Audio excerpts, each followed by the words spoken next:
¿Cómo está eso que debutaste a los 2 años? O sea, eso nadie te la cree. Ah, pero es muy bello. Y sí, yo nací prácticamente en una carpa.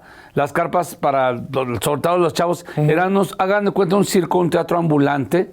Y entonces llegaban las familias, o las familias de las carpas, el grupo de la carpa, se instalaban en un lugar y según como les fuera duraban 2, 3 meses, algunas duraban mucho tiempo, ¿no? Y que el público era muy recio. O sea, o te encumbraba o te empinaba. Fíjate que lo que yo viví fue un público siempre apapachón y agradecido. O sea, al revés. Yo creo que a veces se sentían tan cómodos muchos de esos comediantes que por eso no salieron de ahí. Pues, o sea, no es que aquí no hay responsabilidad más que caerle bien a los de la carpa. Y el público de carpa, como es el público en vivo, es muy agradecido. Entonces, ¿la carpa era para un público pobre? De posibilidades económicas muy bajas. Ajá. Entonces, mis papás trabajaban ahí. ¿A qué se dedicaban tus papás dentro de la carpa? Mi papá era comediante se llamaban bailarines excéntricos, no exóticos, que hacían comedia bailando.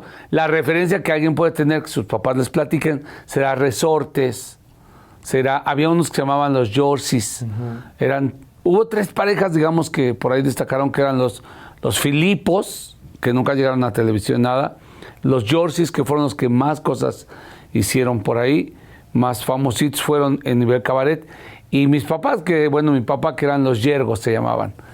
Y pero hacían comedia bailando, bailaban cha-cha-cha, mambo, los marcianos llegaron. Y de ahí tú naces en las carpas. Yo nací ahí, yo nací en Arandas, Jalisco. Me registran hasta el año, o sea, yo nomás nací y seguía la carpa y hasta el año me registran acá en el DF, pero siguen en las giras de mis papás. Entonces, como eso de los 2 años y medio, yo fui un chavito que tengo memoria, eso es una condición rara, dicen los psicólogos. Yo me acuerdo de cosas de cuando tenía 2 años. Y eso es muy raro porque casi te acuerdas cuando tienes 5 o 6 años para adelante. No, yo desde como los 2. Y entonces dicen que pues, yo me aprendía cosas. Y había un sketch que se llamaba La Máquina Rejuvenecedora, donde al cómico lo convertían en un bebé al final. Entonces yo era ese bebé que salía a decir, mijita, así rápido me ponían. Me acuerdo de verdad, como una película, como yo estaba ahí entre cajas y al cómico lo metían a la máquina y entonces se suponía, ¿no? Hacían la conversión. Sí, y me ponían a mí rápido, me ponían sus lentes y su bata y yo salía así, mijita, y ya la chava me cargaba y ya. Y cuentan que luego yo les decía a los actores, salgo por ti. Así, ya pidiéndoles cambio, relevo, ¿no? Sí. Pero entonces, ¿consideras que ese ya fue tu debut? ¿O hay un momento profesional en la vida de Carlos Eduardo Rico que lo tiene plasmado siempre en su mente? O sea, sí, no, porque a partir de ahí, cada vez que hacían una obra de teatro donde se necesitaban un bebé o un sketch, un chavito, pues lo hacía yo, ¿no? Entonces, pues trabajé en 2, 3 cositas. Extra. Como de extra, porque era el chavito. Y como se dieron cuenta que no me daba pena y que sí decía 2, 3 palabritas y me aprendía cosas, pues me ponían a hacerlo. Pero era una familia de carpa, pues cambiaban de sketch cada semana, ¿no? Y luego, yo creo que mi debut, que yo podría decir,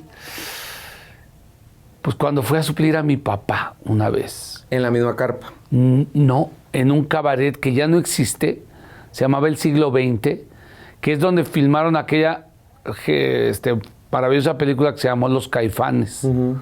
Ese cabaret que se ve ahí, es El Siglo XX, estaba en Lázaro Cárdenas y Salto del Agua. Era de las únicas 2 pistas que había en México que se elevaban cuando empezaba el show. Órale. Se levantaban así 30 centímetros y todo el mundo, ¡ay, la pista! Era esa y un cabaret que se llamaba El Azteca. Estamos hablando de los 80s. Ahí estamos hablando como de los 80s, más o menos. Yo tenía 16 años. Estaba yo, déjame ver, sí, 16. ¿Estudiabas o realmente te no, dedicaste al entretenimiento? No, a mí me pusieron como condición terminar una carrera, aunque fuera a nivel técnico, y me recibí de técnico en electricidad industrial. En mi vida he cambiado un foco todavía hasta la fecha.